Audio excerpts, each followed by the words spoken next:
Good morning from the news this week on Spiritz TV. I am Shalini Kumar with the weekly updates.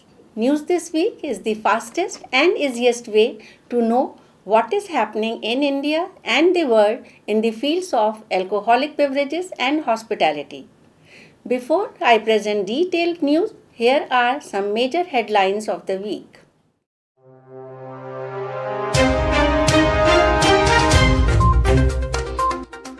Around 200 liquor shops owners fold up their operations in Delhi. Compelling consumers to pay service charge is illegal. Liquor delivery faster than pizza delivery.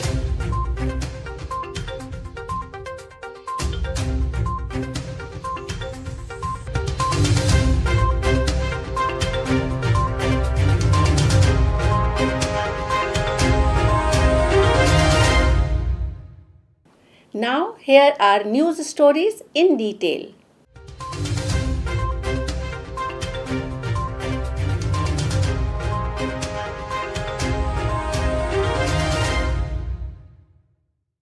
In Delhi, around 200 liquor shops owners folded up their operations as many licensees quit the business due to financial losses and problems faced by them under the new excise regime. Under the 2021-22 Excise Policy, licenses were given to 849 shops and only 639 opened till May 2022. Now, many have decided to surrender their license. The latest list of retail liquor stores shared by the Excise Department on its website showed that the number has gone down to 464 in June.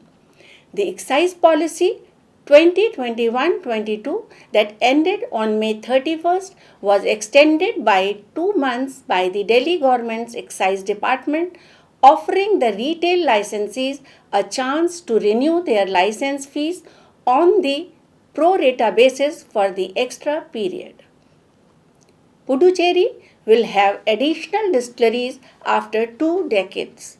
The Puducherry government will grant fresh licenses to blending and bottling units or distillery units of Indian-made foreign liquor. The applications for license were opened on 18th May, but no last date for submission of application has been specified. As per the notification, a minimum experience of 5 years in the field of operation of a distillery or blending and bottling plant for the production of liquor anywhere in the country is required, and he should have manufactured a minimum volume of 3 lakh cases per year for the last 3 years. According to the norms of the Excise Department of Puducherry, at least 4 acres of land are required for a blending and bottling unit. The Maharashtra Excise Department has allowed the sale of naturally fermented craft wine and craft beer in cans or growlers up to the size of 5 liters.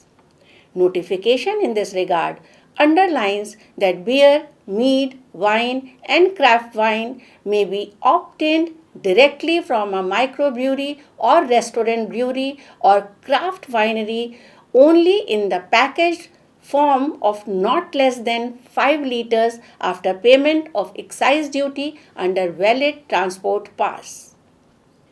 The Maharashtra Home Department has asked the Excise Commissioner to direct all stakeholders in the liquor industry to stop home delivery of liquor and suggested to the restoration of pre-pandemic practices of sale. The service was brought in place during the COVID-19 induced lockdown to ensure social distancing. The Consumer Affairs Ministry has asked hotel and restaurant associations to stop compulsory levying of service charges in their bills and underline how different eateries charge different rates to include this in the bill. The ministry termed compelling consumers to incur service charges by eateries as illegal. New developments suggest that the Department of Consumer Affairs is likely to come up with a detailed framework to ensure strict compliance by the stakeholders with regard to service charges levied by restaurants and hotels. Please don't go anywhere. We are coming back after a short break. Spiritz. Incisive. Informative. Substantive. Objective. Bringing the world of alcobev closer. Spiritz Magazine. India's most credible platform for alcobev and hospitality. Subscribe now. Welcome back. Let's have a look at updates on global development.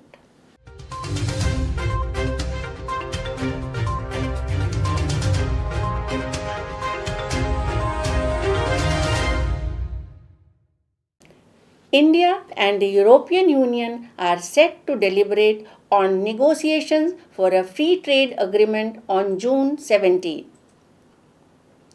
Duties on wines and spirits are at the center of negotiation between two countries.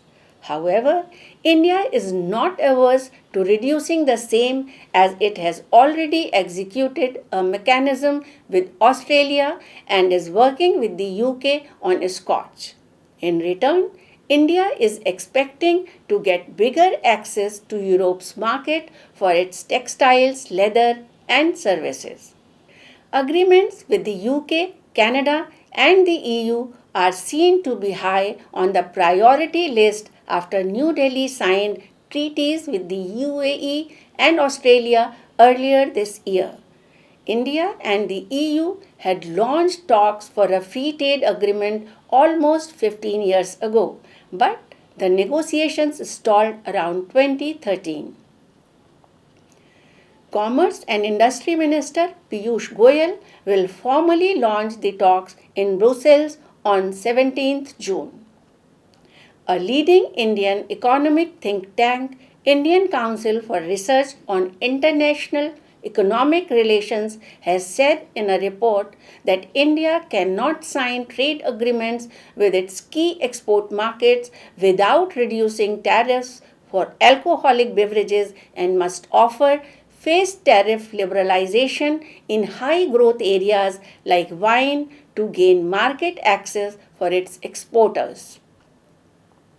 The report, titled Liberalization of Wine Trade under the India-Australia Comprehensive Economic Cooperation Agreement by Dr Arpita Mukherji and Drishti Vishwanath, published by Academic Foundation, focuses on the scope for liberalization of tariffs in wines and removal of non-tariff barriers under the Comprehensive Economic Cooperation Agreement due to the sign in December 2022. The Economic Cooperation and Trade Agreement does not cover bulk wine imports, which could fructify Make in India plans.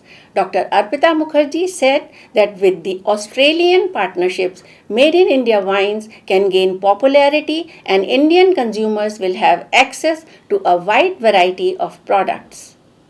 Today, we have Dr. Arpita Mukherji with us to discuss the findings of the report. Welcome, Dr. Arpita, on News This Week. Thank you very much for inviting me. Please tell us what are the major areas of concern which you have flagged in your report. So, Shalini ji, what I have tried to do in my report, and this is like the first time in India that wine is being opened up for a foreign country. Tariff is being reduced. We have a high tariff. So what I'm trying to do in my research was to see how we open it up, which is beneficial for our country also, and it does not compete with the foreign wines coming in, and the consumers and the user industries like tourism benefits. So we had to look into the interest of the Indian producers, consumers, tourism industry. And when I studied, what are the core issues that we found is, one, of course, is the high tariff lines, which high tariff line prevents any imports from coming into the country. Our tariff line of 150% is there. So this and there is no sometimes the economic justification is not there, because domestic industry is also subsidized. So tariff is sometimes kept higher to actually for other costs like logistics, etc. In this case, the industry has subsidies. So I completely support that industry should get subsidies, but high tariff makes it very difficult for India to gain market access in areas of its interest. So if we open up, say, wine, we may get something in other agri products which we want to export, and that was my study expectation. Second study expectation was we should allow bulk and intermediate. This is even more serious when we go to the UK, because we bring in the intermediate product from the UK, and if the intermediate product is not zero and it is at 150% duty, whereas the final product is zero, then we will not have make in India. So this was my second concern raise. My third concern raise was that when you put in a threshold, you need to be very careful how your threshold is designed, because you need to have a very good quality check at the point of entry and do not allow low quality products to come in.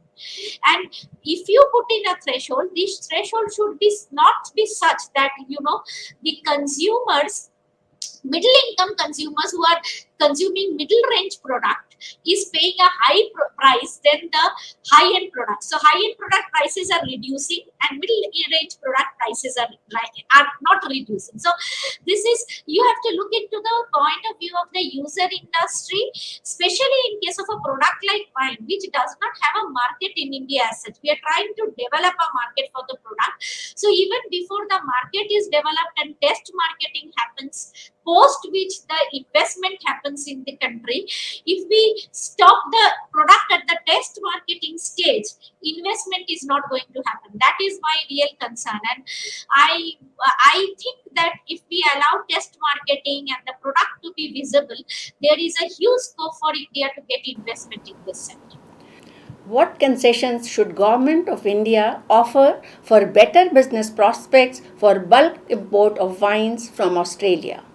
See, not only bulk wine import, Shalini, from Australia, my logic is that when you open a final product, and this is applicable to all countries, when you open a final product, you have to put the bulk at a zero duty. And that is the standard practice of any country. You look at any Asian country, you look at Korea, you have to allow the supply chain in a way that more and more value addition is in your country. So if you open up the bulk, bottling, etc., will immediately happen in India. So it will help in people.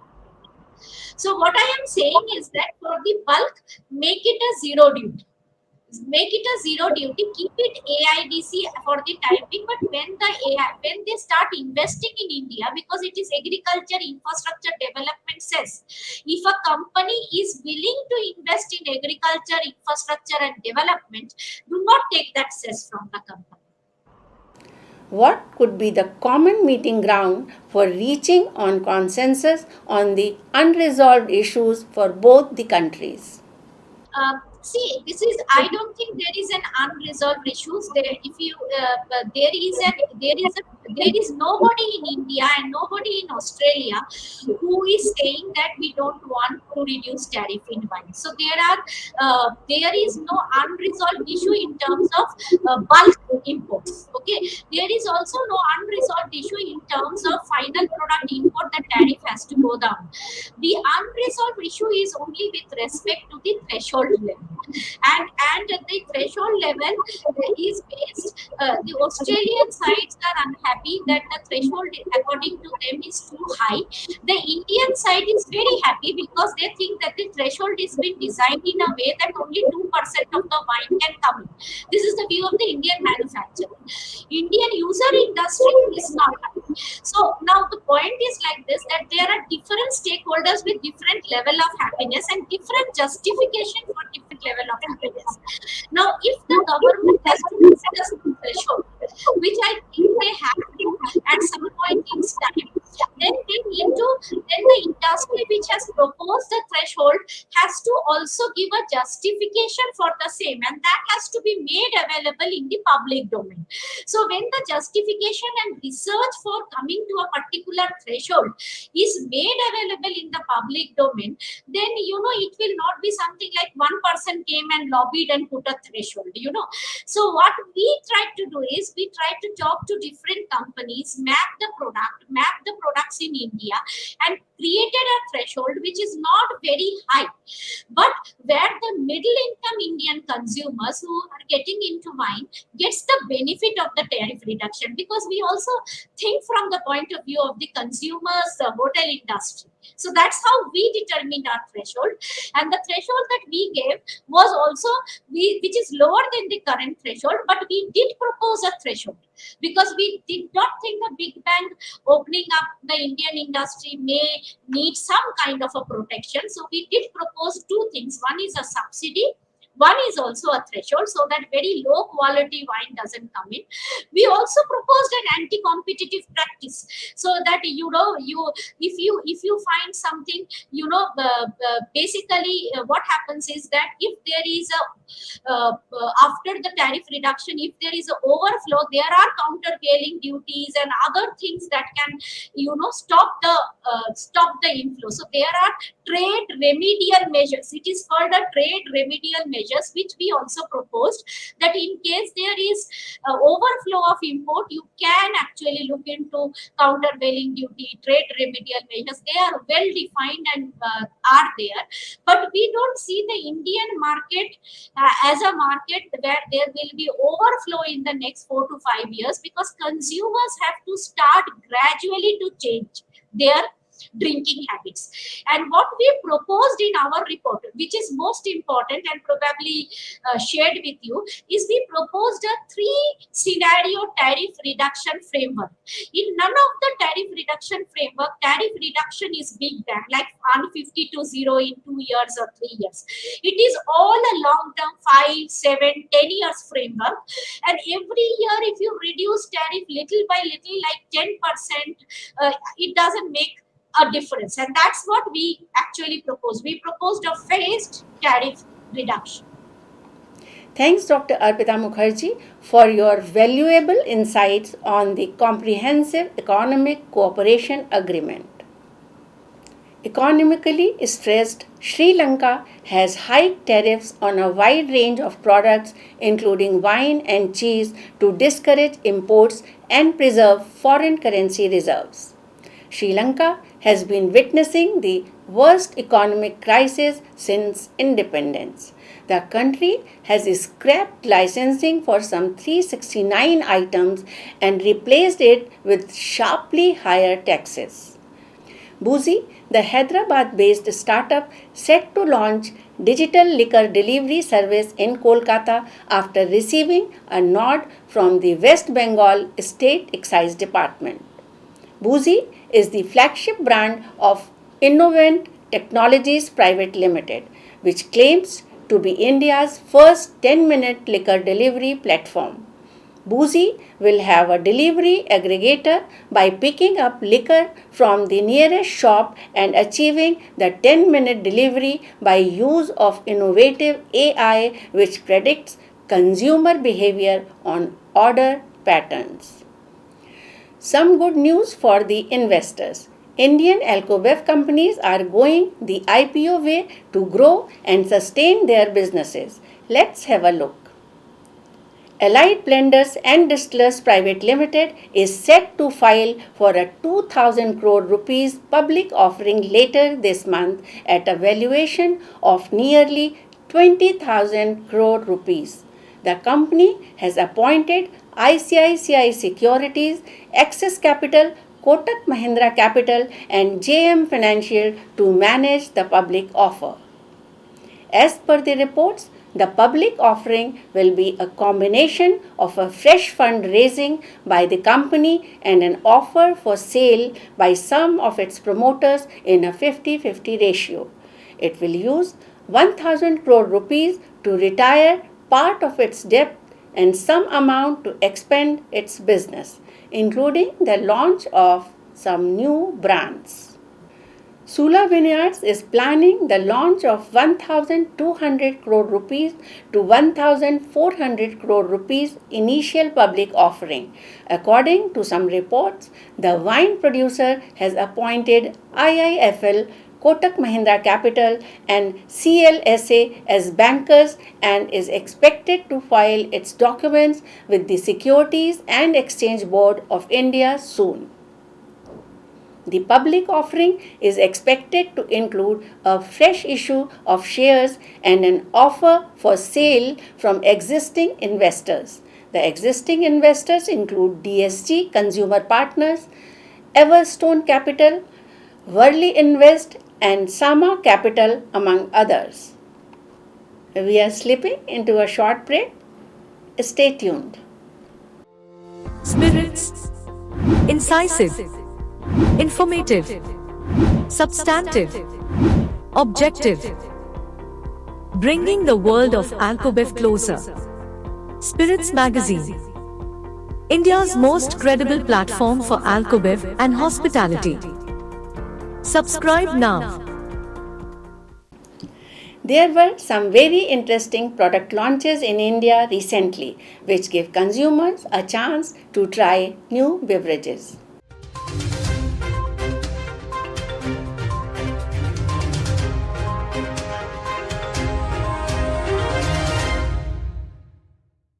Beam Suntory has launched Sipsmith in India. The Beam Suntory said its London Dry Gin gets inspiration from 200 years of London's gin distilling history. It is one of the few gins that are hand distilled and handcrafted in a unique 3-step process, lending a distinct taste and character that has appealed to gin lovers internationally over many years. A combination of sip or drink slowly, savor and enjoy, and Smith that represents the skill and passion for craftsmanship. The name Sipsmith derives inspiration from Fairfax's father, a silversmith. A leading wine brand from Australia, Jacob's Creek has announced the launch of Unvined, a non-alcoholic wine with less than 0.5% alcohol. It is available in 2 varietals, Riesling and Shiraz. Unvined is ideal for occasions when one wants to enjoy a glass of wine without alcohol content, yet retaining the true character of the original styles and flavors. Pernod Ricard recently launched Unvined in 2 varietals in India. Unvined Riesling and Shiraz are available in select retail outlets in Delhi and Mumbai and pan-India through Amazon India at 900 rupees. Diageo India launches Godawan single malt in Dubai. Right after introducing the concept of Godawan's purposeful luxury at the 75th Cannes Film Festival 2022, the spirit of the desert now makes its way to an iconic desert destination, Dubai. Godawan is dedicated to the Rajasthani ethos of beauty in scarcity and sustainability.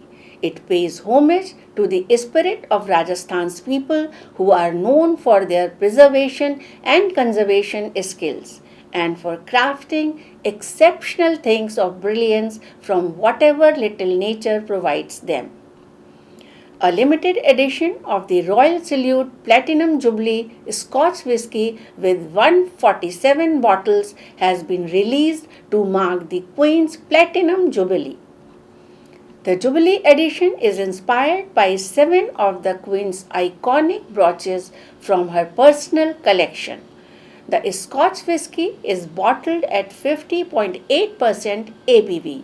It is a blended Scotch whisky that includes whiskies from a number of closed silent distilleries. It was the product of getting finished in tawny port casks for 2 years as a tribute to the wine served on the coronation day of Queen Elizabeth II in 1953.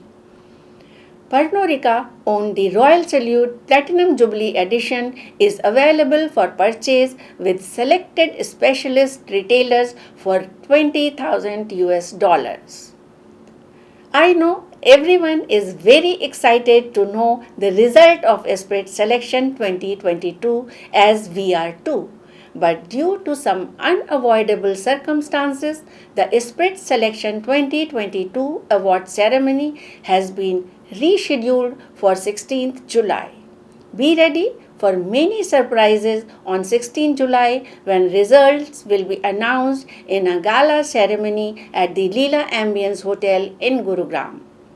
Till then, stay connected with Spiritz digital platforms to know the new updates on Spiritz Selection 2022. This was all that I picked up for you this week. I will be back next week with more stories. Keep watching News This Week, and if you enjoy the bulletin, please like, subscribe, share and press the bell icon. Take care and say cheers with care. Goodbye.